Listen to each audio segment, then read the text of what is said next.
Hello. हो Mrs Dusane, तुम्ही तिथे काय करताय? हे बघा मिस्टर देसाई, हे माझ्या वडिलांचं घर आहे आणि माझे 2 भाऊ मला खूप जाच करतात.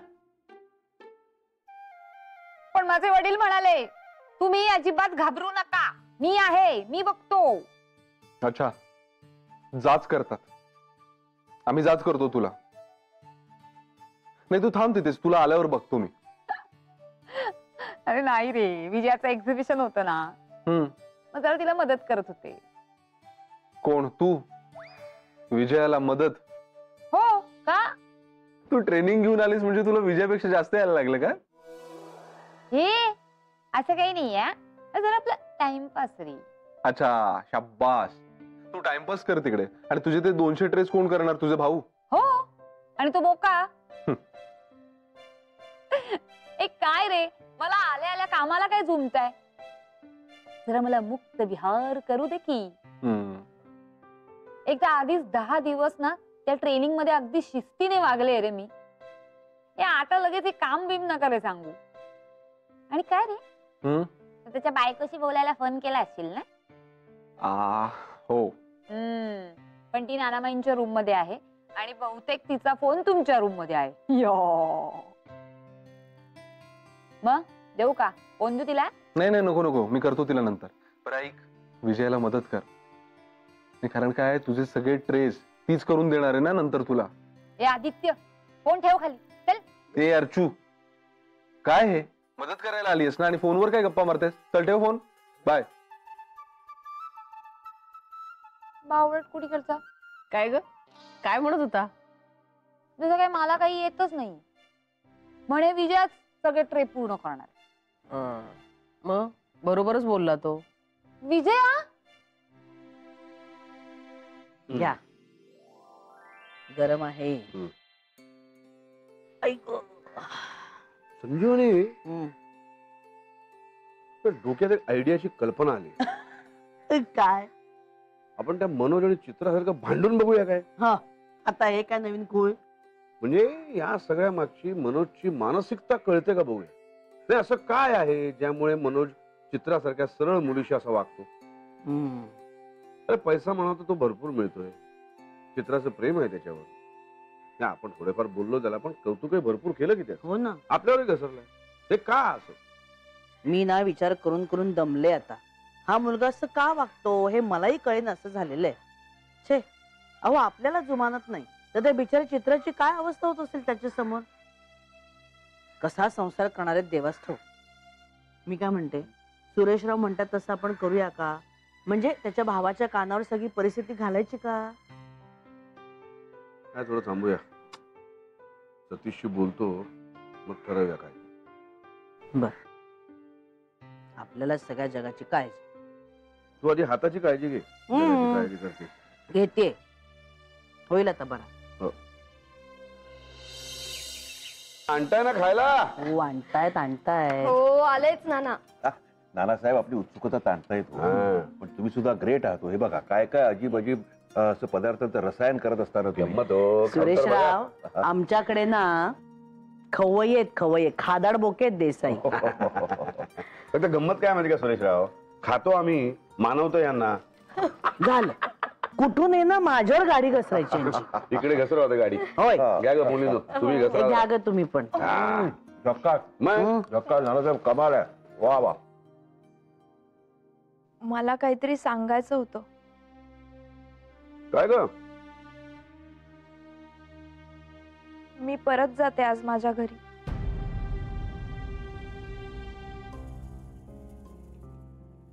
चित्रा, तुम्ही रागावलात नाना. अगं मी रागवण्याचा प्रश्न नाहीये ग चित्रा.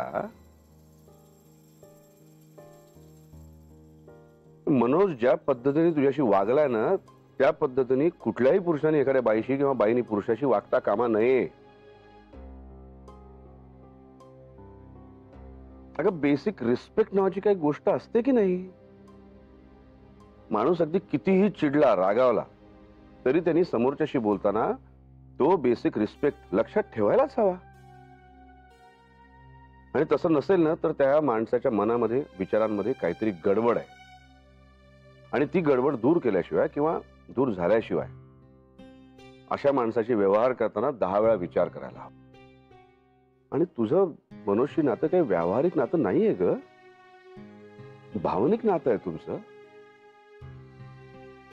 आणि त्या भावनिक नात्यामध्ये तर या बेसिक रिस्पेक्टला भयंकर महत्व आहे.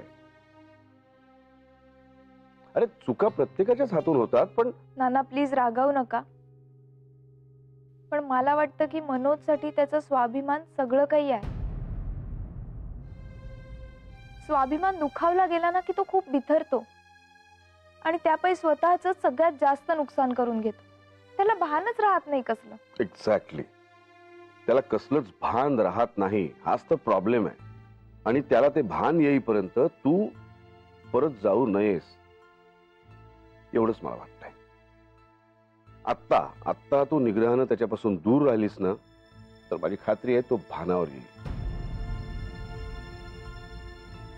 कारण मुळात तो दुष्ट वाईट नाहीये, फक्त त्याचा चटकन तोल जातो. तू आता त्याच्यापासून दूर राहिलीस ना तर तो हळूहळू तोल सावरायला शिकेल.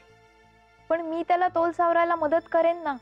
अगं तू त्याच्यापासून दूर राहणं हीच मदत आहे ग चित्रा. पण नाना मला काळजी वाटते हो त्याची.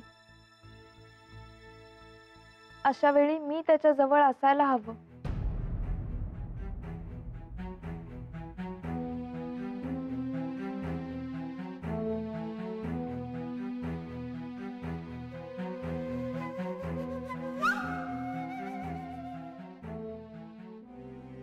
पण चित्रा, अचानक असा का विचार करायला लागलीस तू?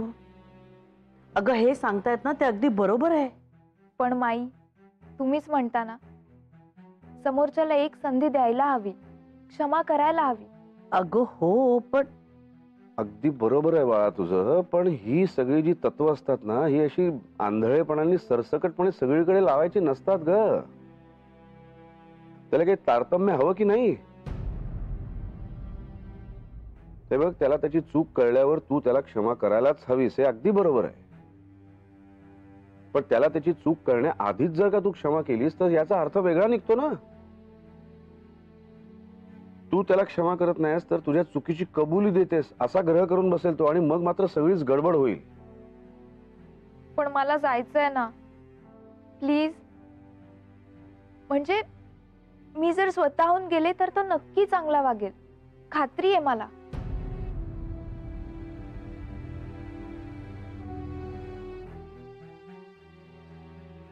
ठीक नाही, तुझा हट्टच असेल तर आम्ही काय तुला जबरदस्तीने अडवून ठेवणार नाही. काय संजीवनी? हो ना, शेवटी निर्णय हा ज्याचा त्यानेच घ्यायचा असतो. आपण फक्त सल्ला देऊ शकतो. मग जाऊ मी?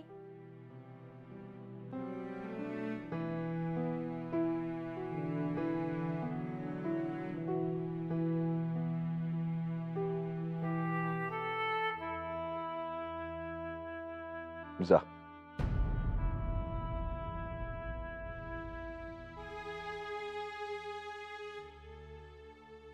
सगळं चांगलं होईल अशी आशा करूया आपण. तू म्हणतेस तसं झालं तर आम्हाला आनंदच आहे ग. पण चुकून तसं झालं नाही तर या घराची दारं तुझ्यासाठी नेहमी उघडी आहेत. थँक्यू नाना.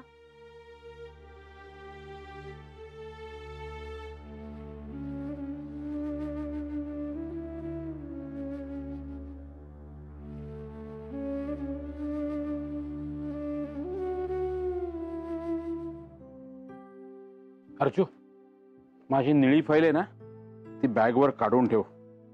उद्या सकाळी ऑफिसला जाताना विसरलो ना तर वांदे होतील. मी आंघोळ करून येतो, जेवून घेऊया पटकन.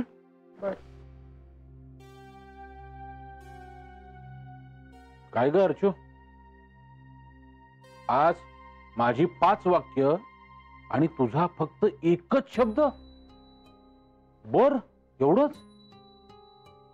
म्हणजे आपला रेशो उलट नाही ना झाला? काय ग? काही झालंय काय तुला एवढं गंभीर व्हायला? नाही काही नाही. तुला भूक लागलीये ना? चल मी काहीतरी खायला देते. नाही.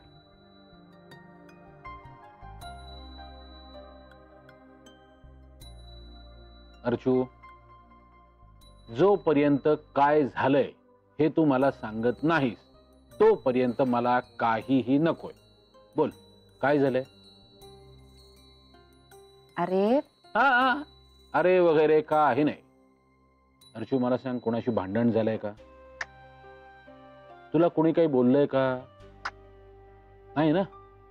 मग काय झालंय? तू चेहरा पाडून का बसलीयस? बोल बोल बोल, काय झालंय अर्चू? अरे चित्रा म्हणतीये की ती परत जातीये मनोजकडे. चित्रा परत जाते? हो. म्हणजे मनोज आला होता का? नाही ना. मग?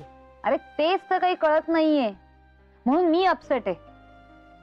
म्हणजे घरातले सगळेच अपसेट आहे. अरे पण नानाने चित्राला बजावलं होतं.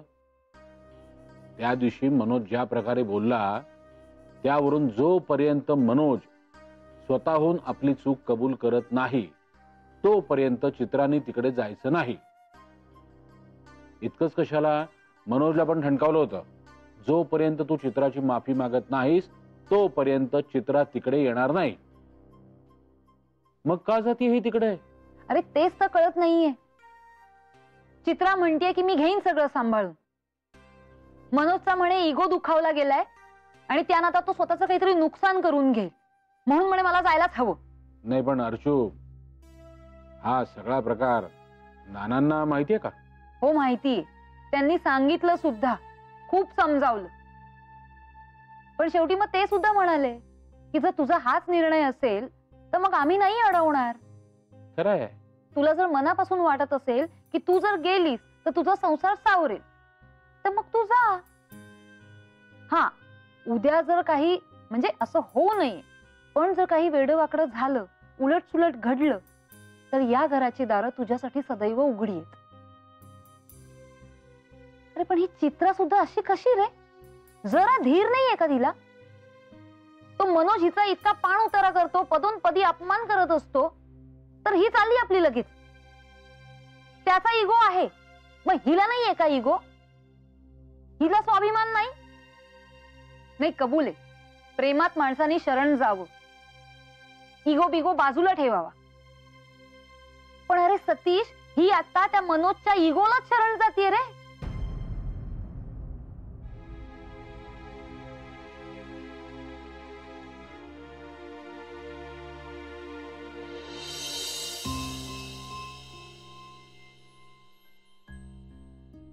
तुझा निर्णय पक्का झालाय ना चित्रा? हो. रागावू नकोस, पण तू परत एकदा विचार करावास असं वाटतंय मला. तू थोडी घाई करतेस असं वाटतंय मला. मनोजच्या मनात जी काही अढी बसलीये ती निघेपर्यंत तुमची मनं जुळणं कठीण आहे चित्रा. तू थोडा धीर धरायला हवायस, थोडी वाट बघायला हवीयस. मनोजची तुझ्याकडे, आदित्यकडे आणि देसाईवाडीकडे बघण्याची दृष्टी स्वच्छ झाली तरच तुमचं नातं पूर्वीसारखं होईल. एक वेळ आदित्य आणि देसाईवाडीचं सोड, पण त्याच्या मनात तुझ्याविषयी जो आकस आहे तो चुकीचा आहे हे तरी त्याला रिअलाइज व्हायलाच पाहिजे.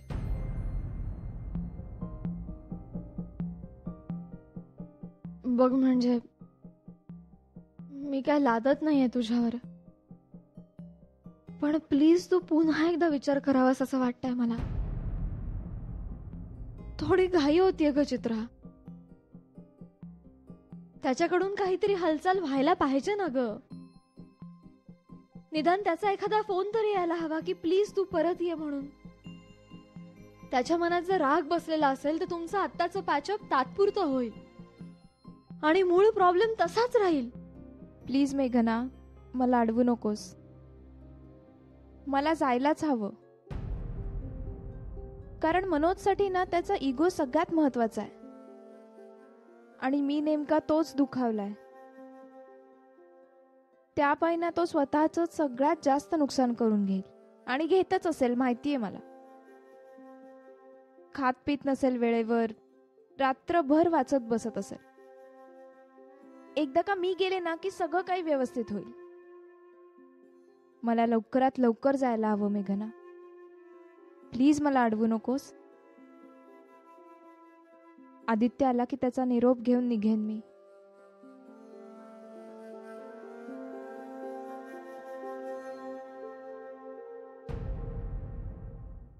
आई आई चित्रा आत्याचा डिवोर्स होणार आहे का ग?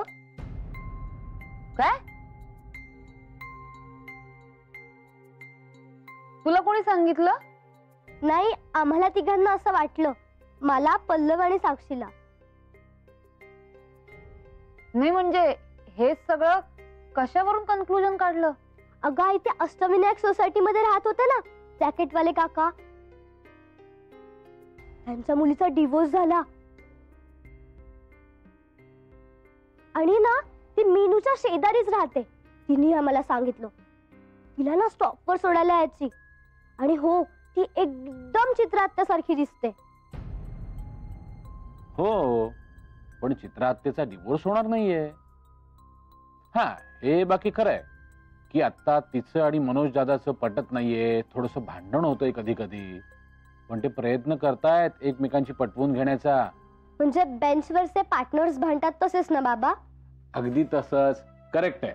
अहो बाबा, तुम्हाला माहितीये का, आमच्या वर्गातले मयंक आणि साहिल आहेत ना, ते असेच भांडतात.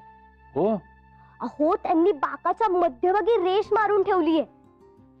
आणि वहीचं एक जरी टोक दुसऱ्यांच्या भागात गेलो की पट्टीने मारतात एकमेकांना. बापरे. बाबा, असंच मारत नसेल ना मनोज काका चित्रा आत्याला? नाही नाही नाही, असं काहीही होत नाही, कळलं? मयंक आणि साहिल एकमेकांशी भांडतात ना, पण थोड्या वेळाने पुन्हा एकत्र येतात. अगदी तसंच असतं मोठ्या माणसांचं. म्हणजे चित्रा आत्या भांडण मिटवण्यासाठी चाललीये का? हो. ए आई, मला खूप भूक लागलीये. मला खायला दे ना, मी आलेच हातपाय धुते.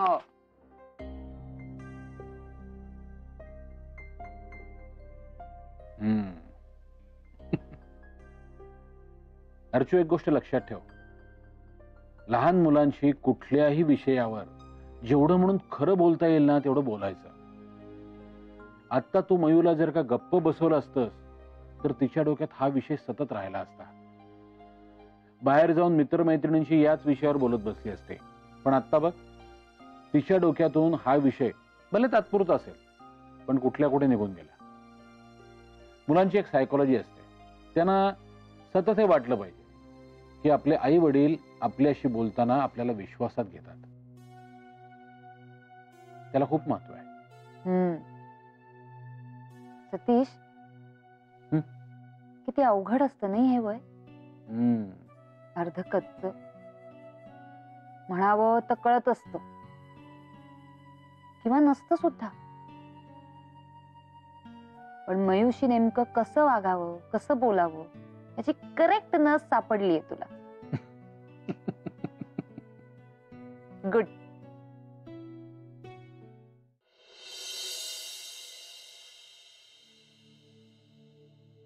आमच्या मनात नाहीये बाळा, पण तू आता निर्णय घेतलायस तर देवाला नमस्कार करून सांग, मला यश दे म्हणून.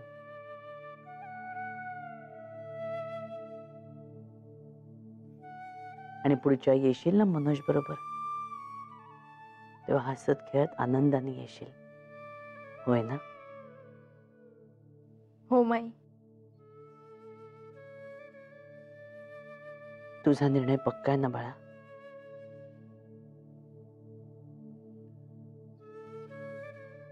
ठीक आहे, पण कुठल्याही क्षणी पुन्हा वळावंसं वाटलं तर कुठलाही अनुमान करू नकोस. हे घर तुझंच आहे.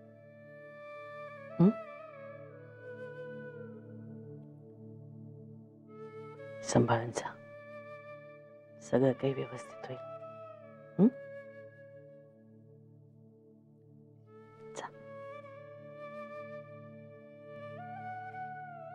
आनंदी राहा बाळा.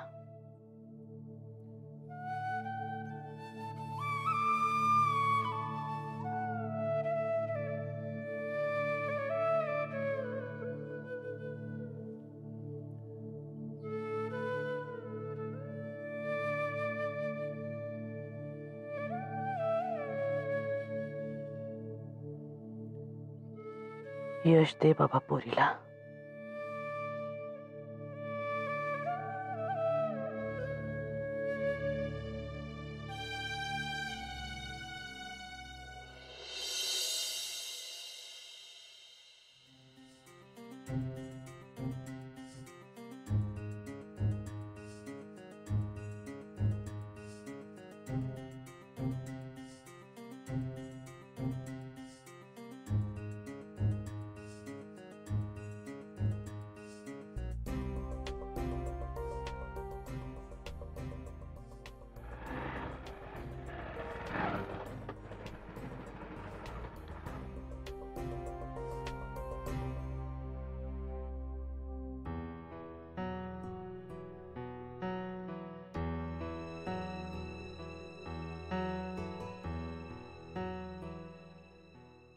आदित्य, निघते मी.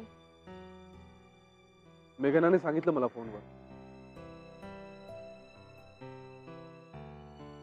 फायनल? हो, डोंट वरी, कॉन्फिडंट आहे मी. That of course is great.